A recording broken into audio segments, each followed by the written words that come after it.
West Palm Beach, Florida. Heard coast to coast and all around the world. John Gordon. High Noon with John Gordon. High Noon, this is John Gordon broadcasting live today from West Palm Beach, Florida, where it is currently, don't get mad at us, 83 degrees and a beautiful day here, while the rest of the country is really enjoying unseasonably warm weather as well. 74 in Atlanta and 76 degrees in New York City today. So a general warming around the country. And we've got a good show for you. Hopefully you agree, lined up for you today. First of all, we are simulcasting live on YouTube Live. You can watch us there. You can interact with us live on Getter.com. If you go to Getter, hit the live button, look for High Noon right on the top of the screen. We're there. You can join us and interact with us. We watch your comments throughout the show.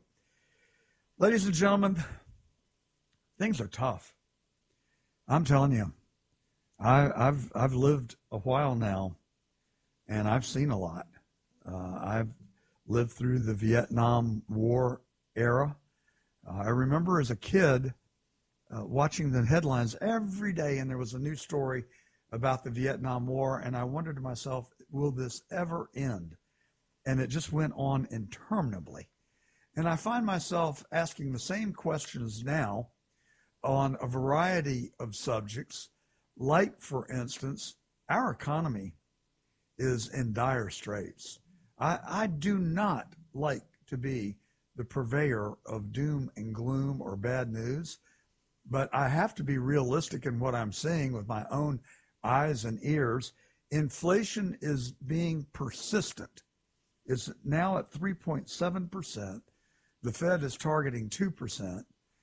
I started out being pretty critical of the Fed, but I since changed my view as I became aware that inflation was going to be a problem that they had to deal with. A problem self-inflicted by the irresponsible, illegitimate, reckless, incompetent president that we have. And I just say to all my really wealthy friends who have a problem with Donald J. Trump, how bad does it have to get before you will come to grips with your dislike of Donald Trump's personality? What about his policy? I really don't care whether you like the man. There's something, look, the only perfect person to walk the earth was here over 2,000 years ago. We cannot find a leader that is perfect. Donald Trump is imperfect, except on policy. And I give him a 100% A+ grade. There were just a couple of things that I didn't like during his administration. I've talked about it before. I did not like Jeff Sessions. I did not like Jeff Sessions incarcerating young children in cages at the border. We've since hence learned that they were the Obama cages. The Trump administration did not come up with the idea, but they continued to use them, and Jeff Sessions' lame excuse was, well, if you don't want to get punishment, you shouldn't have crossed the border. Well, where does it say in the U.S. Code annotated that Jeff Sessions had the authority to prescribe penalties for children who crossed the border illegally with their families and were then separated from their parents? I felt it was inhumane. I felt that it was mistreatment of young children who were really victims, and to separate them from their families and their parents was just flat out wrong. And I said so then, I'll say so now. I don't think Donald Trump was there conducting that or making that decision, but I think he waited too late to intervene. And I think Melania Trump actually spoke out against it. And to her credit, thank you, Ms. First Lady. But it was wrong. So I had a beef with him on that. I have a beef with him right now on electric cars. He hates EVs. Frankly, I think he's trying to appeal to the United Auto Workers without coming down on their side in these strikes against Ford and GM. The Ford strike sounds like it has been is coming to resolution. The GM strike, I think they just paid the ransom, but that's a topic for another time. But Trump doesn't like the EVs, and I get it. He wants to regain our energy independence, and on that he is totally right. I agree with him. If you reduce the demand of oil from producing electric vehicles, then it is going to take away some of our competitive advantage on the world stage when we resume selling oil, our oil, which is a superior product, to our allies. Now, Biden killed our energy independence. Nothing this guy does seems right to me. He killed the Keystone Pipeline. The result of that were thousands of people losing their jobs in America and resuming buying our oil from our enemies like Iran. I've read estimates that Iran has taken in over $100 billion in sale of oil around the world, including China, because Biden loosened the restrictions against Iran. Trump had Iran on the run. Trump had his foot on their throat, making it difficult for them to even breathe, let alone achieving economic power. But Biden, the inept Biden administration, resumed the Obama administration's policies of trying to play nice with Iran, thinking that we were going to get something in return. And all we've gotten in return is Iran doing what Iran has always done, and that is funding terrorists. It is just mind-boggling to me that someone could be that inept and that naive. Or is it that corrupt? I'll let you draw the conclusion on whether his foreign policy is being dictated by his corruption, or is it because he is being blackmailed? Now, Dinesh D'Souza just released a new film called The Police State. And I really encourage you to watch his interview on Epic Times TV. By the way, where do you get your news? I am hard-pressed to find a news outlet that I unquestionably trust. I still watch Fox, somewhat begrudgingly, over their firing of Tucker Carlson, who is one of the great truth purveyors in America, or he was until they fired him. He still is. But his megaphone has shrunk. He's still doing a good job. He's over on X, and he's putting out some really good content. But clearly, his audience has been diminished. So I don't want to watch Fox for that reason. But I love Maria Bartiromo, who I think is one of the great truth tellers of our time as well. But the Epic Times, Roman, that guy over there, he does great reporting. So I read the Epic Times every morning, and I watch Roman's videos, which are just excellent. But if you watch Police State, Dinesh D'Souza concludes that the FBI has been watching the Biden family for the last 25 years. He reports that there have been as many as 40 FBI agents embedded in the White House and agencies of the federal government, giving them a unique insight into the Biden crime family. And they've got the goods on him.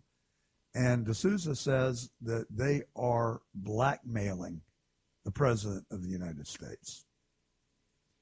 You have to watch it and draw your own conclusions. But I am also getting new information that the House Oversight Committee that James Comer is heading up now is reporting that they believe that Biden's graft and corruption totals as much as $60 million. They've got whistleblower testimony. They've got eyewitnesses. They've got 10% for the big guy. And then you just watch the policies that we are employing around the world in our foreign policy. It is a complete and utter, we're in complete and utter shambles. It makes your head swim that when Donald Trump left the White House, he had gotten us out of Iraq, which was a 12 or 15-year war that was waged under false pretenses, flagrantly false intelligence from the CIA, saying that there were weapons of mass destruction in Iraq, and that Saddam Hussein was about to wage war using weapons of mass destruction. We invaded Iraq under false pretenses. We destabilized that country. We destabilized the Middle East, and that tracks right back to George W. Bush and Colin Powell. I think Colin Powell was set up, frankly. I think he was fed totally inaccurate information, and the conventional wisdom, the popular belief is that it came straight from the Central Intelligence Agency. Now, what their motives were, I don't know, but we do know that the military-industrial complex is not happy unless there is a war being waged. So I'm rambling a bit, but let's get back to the current day. When Trump left the White House, we were out of Iraq. We were withdrawing from Afghanistan, orderly, in a well-thought-out exit. Biden comes in. What does he do? The first thing he does is he withdraws the military, leaving thousands of innocent Americans there, an understaffed, severely understaffed military that cost 13 men and women of our armed services lives, an abandonment of Bagram Air Force Base, $80 billion in some of the most sophisticated military equipment known to man. They lied to us and said that they had disabled all of that equipment. The next day, the very next day, we saw Black Hawk helicopters flying over the capital of Afghanistan with corpses tied to the helicopters. And they told us they had disabled the equipment. It was a lie. You look at all of the turmoil that we're in, and you try and put some kind of rationale or reasonableness around it. I am unable to offer an intelligent answer, a logical answer for what is being done other than treason or corruption. I think it's corruption at its best, treason at its worst. All the indications are there. We know that Hunter Biden has collected $3 million from the CCP through a CCP-owned company. We know that Biden allowed a spy balloon to traverse the country and linger over our most sensitive nuclear military bases for days and go across the entire United States, only to be shot down after the mission was complete over the Atlantic. I continue to ask, why not over the Pacific? We tracked it all the way from China. We knew it was coming. Why did we wait until it was over the Atlantic to shoot it down? Why are we allowing China to build a spy station in Cuba? Why are we allowing China to build a military base in the Bahamas? Why are we allowing China to buy up farmland around our military bases? Why are we allowing Chinese spies to enter at the southern border? Why are we allowing fentanyl to continue to flood across the southern border? We've got already enough here to kill every living American. I think that to blame it on corruption is an understatement. My instinct, my intellect convince me that it is treasonous. Biden has now gotten us in two major conflicts. The Ukraine and Russia are embroiled in all-out war, and the United States is funding the Ukrainians. How long is that going to last? How long is that going to continue to persist before Russia turns its sights on the United States and we are sucked into a direct conflict with Russia? We know that Putin does not play. We know that Biden is weak. How long is the war between Palestine and Israel going to continue with Iran funding Hamas and Iran threatening to become directly involved in the war if the United States continues to fund Israel? Is Biden going to allow us to be sucked into a war with Iran? They are not to be taken lightly. They have a huge, huge military. They have a huge number of soldiers. They are well funded. These are serious times, ladies and gentlemen. Since the open border, can anyone provide me a rational reason why we are allowing millions of illegal aliens to enter this country? How are we doing on time, Q? That clock is flagrantly off. What time is it? 18. All right, we've got our guest waiting on our Zoom call. Let me wrap this up. I'm going to give you these highlights. We're going to go to the clip, and then we'll go to our guest. Thank you for waiting patiently. We're coming. Trump estimates that there are 15 million illegal aliens in the country today, that 7 or 8 million have been allowed to come in since he left office. That's significant. But here's what really worries me. Of those people who have crossed the southern border illegally, we have intercepted the following numbers: 6,386 Afghans, 3,100 Egyptians, 123 Iraqis, 185 people from Jordan, 164 people from Lebanon, 1,613 from Pakistan, 139 from Yemen. Ladies and gentlemen, these are terrorist states that we're talking about, intercepting these people from. And those are just the people that we have caught. How many thousands have entered this country that we didn't catch, that we didn't detect, that we don't even know are here, and today are living in sleeper cells probably throughout our country? 30 Iranians, 60 Syrians, 35 Pakistanis, 100 Russians, 2,000 Chinese.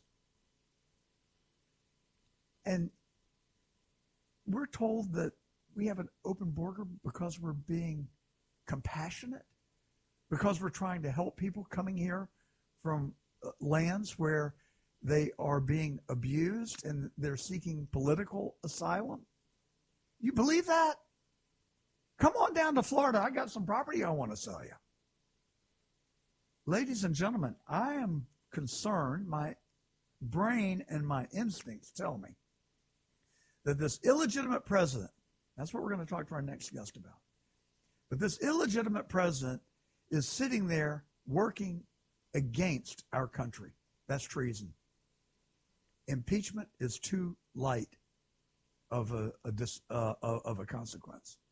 I enjoyed watching a congressman from Florida just this week, Mike Welch. He's from the Space Coast, and he gave a very interesting perspective. He let us, the crowd, know that when Trump was impeached 2 times while he was in office, that his approval rating went up well over 60%. That when Clinton was impeached, his approval rating went up well over 60%. Well, Biden's approval rating is in the low 30s. So impeaching him may be helping him, because so many of the American people are just not well informed on these things. There is hope, ladies and gentlemen. I think our new Speaker of the House, I wanted Jim Jordan. I was pulling for Jim Jordan. But I am seriously warming up to Mike Johnson. There's a lot of good stuff about this. Christian, conservative. The Heritage Foundation gives him a 90% approval rate. He's got 4 children. He was a spokesperson for a Christian advocacy group.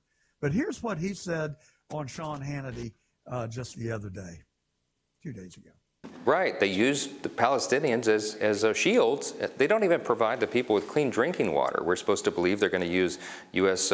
aid for humanitarian purposes. Count me as a skeptic, okay? We've got to be very careful about what we're doing there. You do not want to further empower the terrorist groups. Our heart goes out to the innocent Palestinian people, of course, as we do to anyone who's in a terrible situation like that. But we have to be very discerning in our policy and in our approach to this. And so that's why we're demanding, House Republicans are demanding more information from the White House so that we can help and make these critical decisions. Look, we're going to stand by Israel, but we have to be careful in how it's done. What about the $100 million for humanitarian relief for the Palestinians? I think it's a tough issue. I mean, we're going to have to see what that is tied to. And I'll tell you, the House Democrats, of course, are very resolute on that. And they try to portray us as being uncaring. Look, we care about that as well. But we have to be very careful that we're not further funding terrorist organizations that are trying to wipe Israel off the map. Well, my hope and belief is that this speaker, who is extremely well liked universally in the House, even Democrats like him. They don't agree, but they get along. And that's really what we need. We need a coming together. And I think this guy just might be able to be the one to do it. I feel like we as a nation are holding on to the top of a high-rise structure by our fingernails, holding on for dear life that we can make it another year under Biden. Can he completely destroy this country in the 12 months remaining, not in his term, but before the next election? If we get to the election and Trump can win, or whoever the Republican nominee is, then we have hope. With Johnson in the House, maybe we can get rid of McConnell and get a strong leader in the Senate. Maybe we can flip a couple of those Senate seats. Maybe we can get a Republican majority in the 2 branches of government. And we already have a conservative Supreme Court. Maybe we can get this country back on the right track. I think that's what it's going to take. And we are joined now by the director of the New York-based United Sovereign Americans organization. She has worked tirelessly on elections integrity. Marley, welcome to High Noon. Thank you, John. It's wonderful to be on. Thanks so much for having me today. Well, sorry that we kept you waiting. I went a little bit long here. But Marley, tell us about your organization and what you have been doing on election integrity. And before you begin, I'll just share with you that I, too, have worked on elections integrity. I've been part of a legal team that has brought a lawsuit in Georgia against the Fulton Board of Elections. I've seen the evidence. I know that the election was not legitimate in Georgia. The evidence is overwhelming, yet we have this charade going on in Fulton County right now where Fani Willis is prosecuting 19 people, including the former president of the United States. I have never seen anything as disgraceful in my entire lifetime, and she seems to be getting away with it scot-free, but we have got to find a way to stop it. And I am pleased to be going to the Fulton County Defense Fund dinner in Banks County, Georgia, this coming Thursday night. There are a few tickets remaining. I'll be the keynote speaker talking about the 2020 election in Georgia, and my talk is entitled Betrayal: How America's Most Iconic Trusted Institutions Have Betrayed Us. So with that aside, Marley, please tell us about Union for Sovereign Americans and your good work. Sure, and thank you for everything that you've been doing. I couldn't agree more. It's been terribly frustrating since 2020 to watch so many lawsuits be rebuffed by our courts. And one of the things that myself and the co-founder of United Sovereign Americans really examined carefully is why are all these lawsuits failing? And we started looking, and he actually started long before I did, Harry Howery. We were looking at what is the actual a successful way to challenge elections in America, because nearly all the litigation filed post 2020 was about challenging the outcome of the election. And what he knew and what I came to learn through our collaboration is that the way to challenge elections in America is to challenge the administration process. Instead of going after the outcome directly, you have to find the vulnerabilities in the administration process and challenge those separately.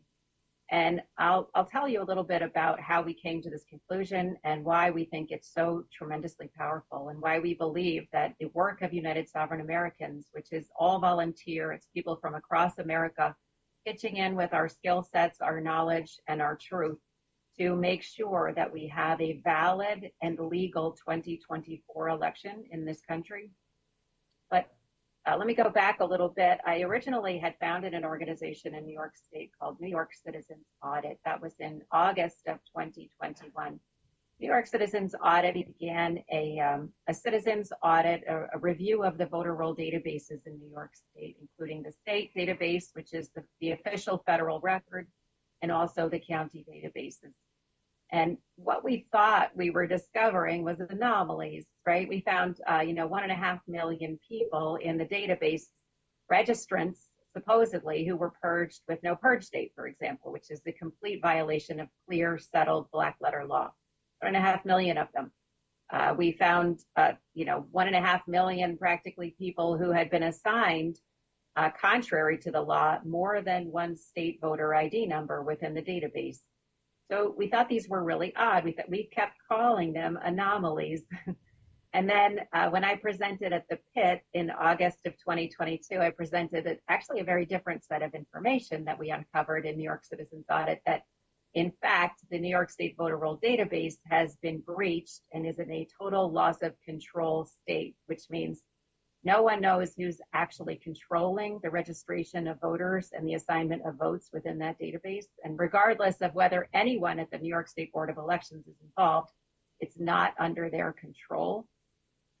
So I was presenting that at the pit, and I met Harry, and he started to help me realize that what we had uncovered was not 5 million anomalies in the registration records of NICE voter. We had uncovered potentially 5 million crimes, because our election officials are required to keep the voter rolls accurate. That is federal law, the National Voter Registration Act of 1993. And we took a look at the votes. Well, if registration records that don't meet the standard of eligibility under the state's own laws are allowed to cast votes, how did that happen? Well, wouldn't you know, we discovered 745,000 apparent voting violations in New York's 2022 general election, where literally in 745,000 unique instances, a registration record that does not meet the standard of eligibility under the law and therefore cannot be in that database has to vote. Now, a lot of people argue about whether or not that's material, right? Oh, well, it doesn't matter. If the registration records are false, it doesn't matter if they didn't vote, or if it's just a clerical error, it doesn't matter. In fact, it matters a lot, because our voting system in the United States of America is required to be stringently accurate, and that is also federal law, ironically passed by Democrats in the Help America Vote Act of 2002. they decided that the voting system was not allowed an error rate exceeding 1 out of 125,000 ballots. Now, technically, this is a tabulation system error, but the reason it's unique to the tabulators is because, of course, the voter rolls are accurate. So every ballot that is going through a tabulator and being counted has already been verified and validated as coming from an eligible U.S. citizen voter. So what does that mean? Well, in New York's 2022 general election, there were 5.9 million votes cast. That means they were allowed to have 48 ballots in error. We found 745,000 apparent voting violations in an election where the gubernatorial race was decided by roughly 330,000 votes. So it's just, the issue it's that we've overwhelming. uncovered is, yes, and it's shocking. You know, we submitted a report, basically we submitted a formal complaint to the Division of Election Law Enforcement in New York State because, again, what does this really mean? It doesn't mean that the New York State Board of Elections certified the wrong candidate. It means that no one knows who the right candidate was because their data is so riddled with errors and potential fraud that it is actually impossible for them to achieve an accuracy rate sufficient to guarantee the citizens of New York State and in a federal election, the entire citizenry of the United States of America, that their fundamental civil right to choose our own representatives and thus be governed by laws to which we ourselves have consented, they are unable and unwilling, frankly, to prove that to their constituents. And that is the basis of the United Sovereign Americans litigation strategy to force them to follow the law in 2024 or get out. Well, will courts help you? Will they hear those cases, and then will they issue orders requiring that the election officials do their job? That's what we're hoping for, and that's what we're expecting. But we're not lazy about this. We're not just going to file in New York. That's why we realized, you know what, if we file this just in New York, they might squash it. They might get away with it in a state this corrupt. And so we said, we're going to have to file this in every state in America. We're going to force this into federal court. Guess what? If you have a civil rights abridgment complaint, you have standing.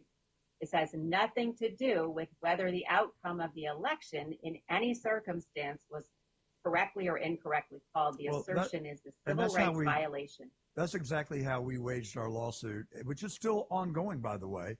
The Georgia Supreme Court decided unanimously that voters and candidates have standing in elections contest.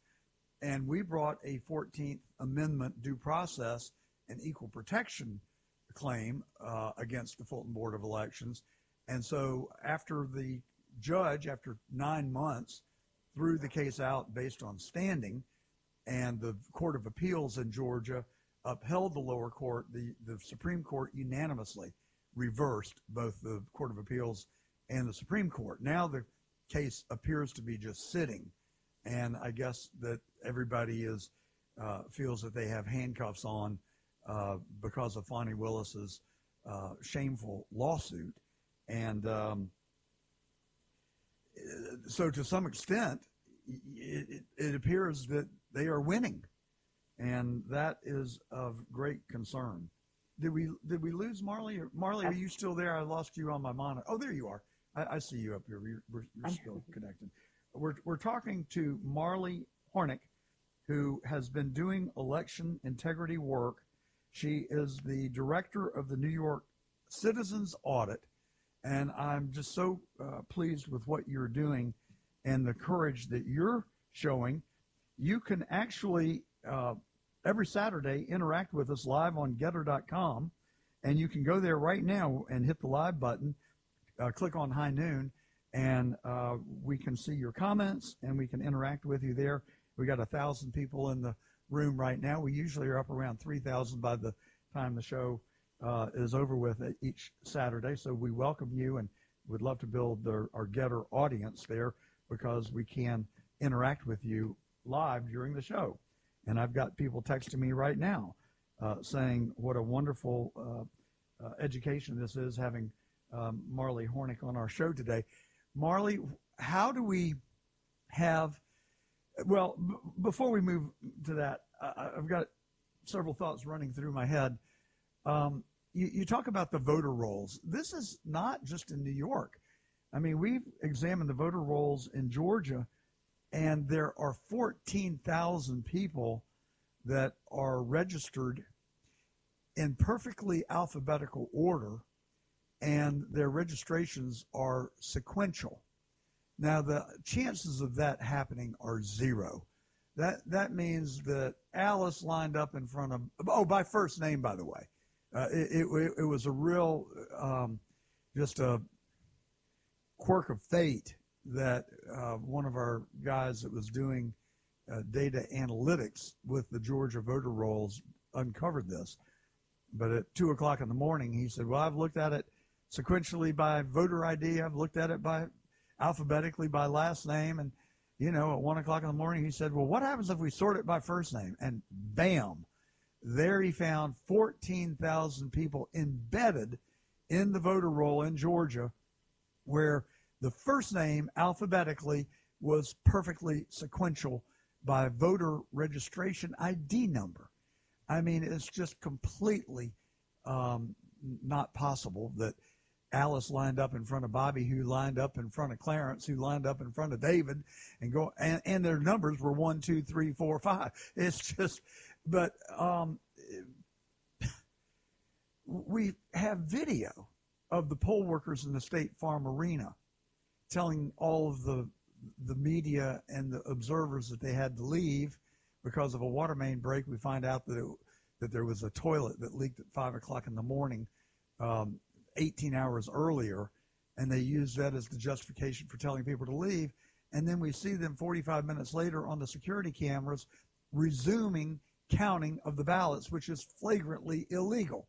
We have demonstrated that there are 3,500 ballots that are flagrantly duplicates on the Secretary of State's own website. We have 2,000 mules that showed people going up to drop boxes, stuffing them with 30 and 40 ballots at a time, and not just in one drop box, but all over the state. The amount of evidence is overwhelming, yet we are told not to believe what we have seen with our own eyes and ears, and that we are some right-wing conspiratorialist for bringing forth this information.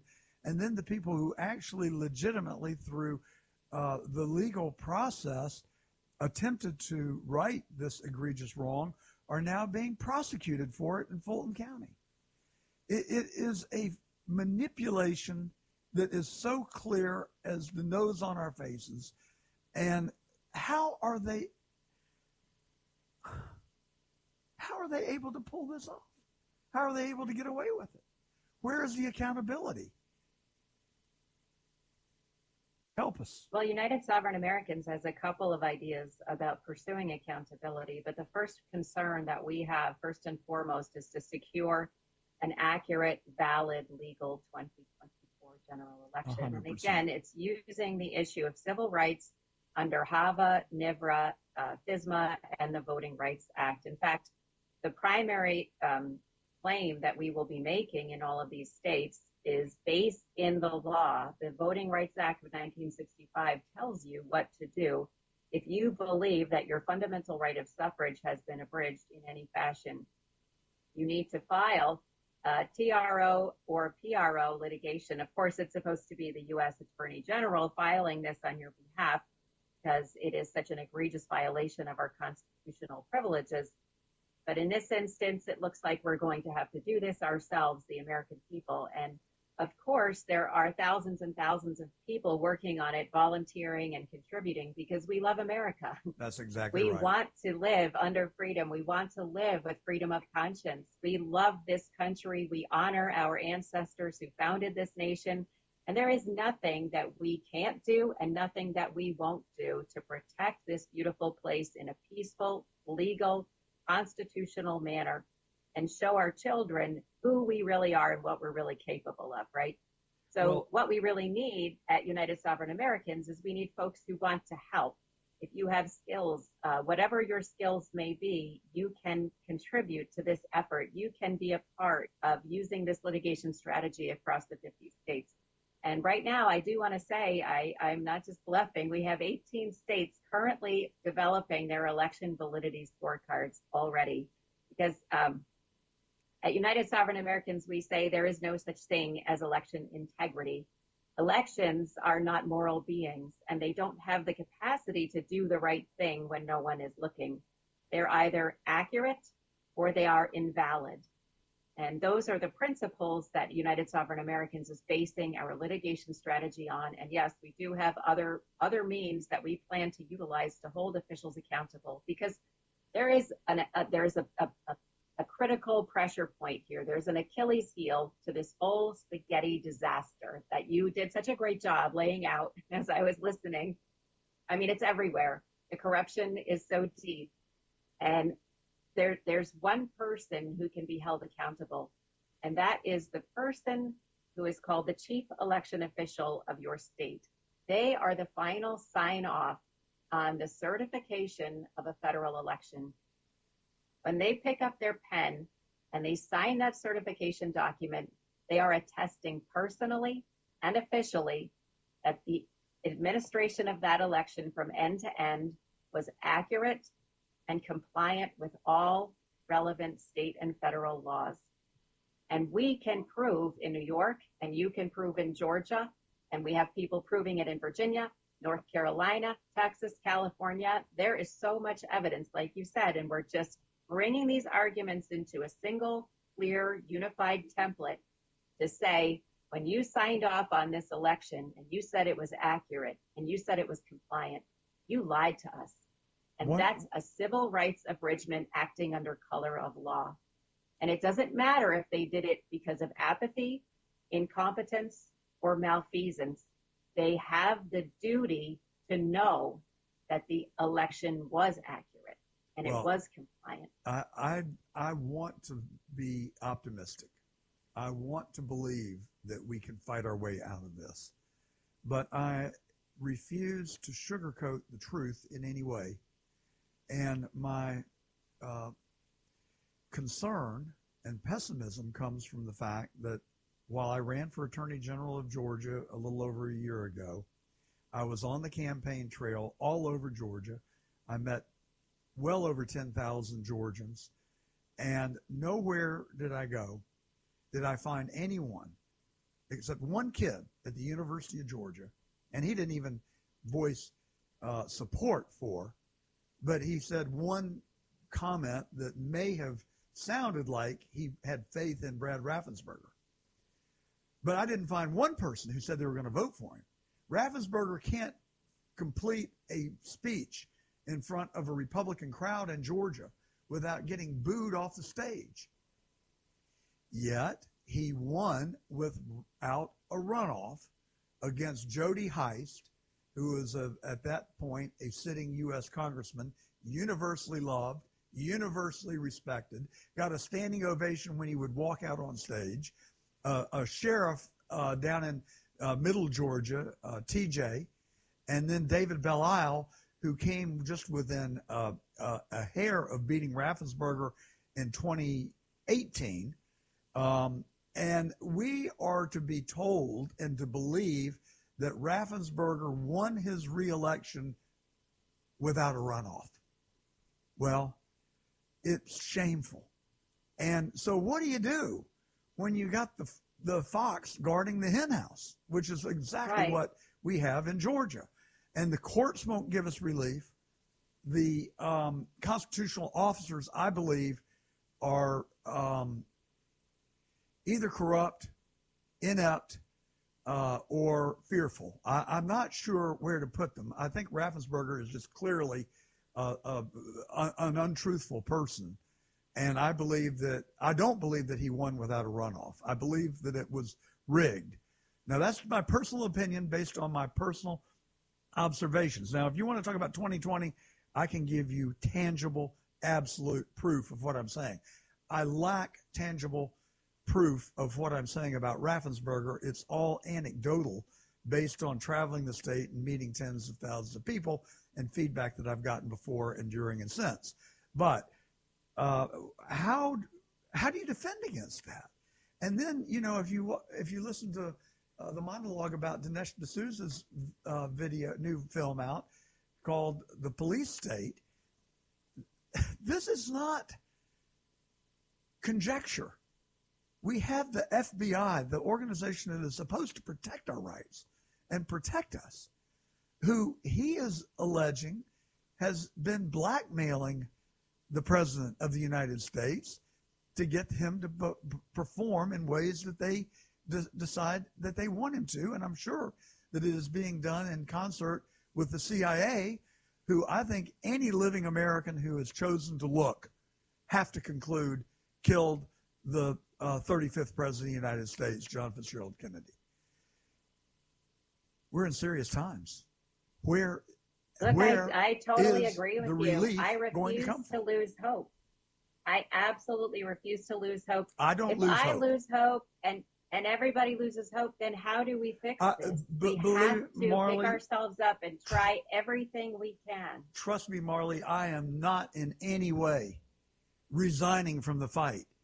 If I were, I would not be sitting here on live television and radio today when it's a beautiful day in Florida and I'd be out playing tennis with my friends. I am doing this for one reason only, to help educate the people that are brilliant enough to tune in to High Noon every Saturday and watch us on our live stream across the web.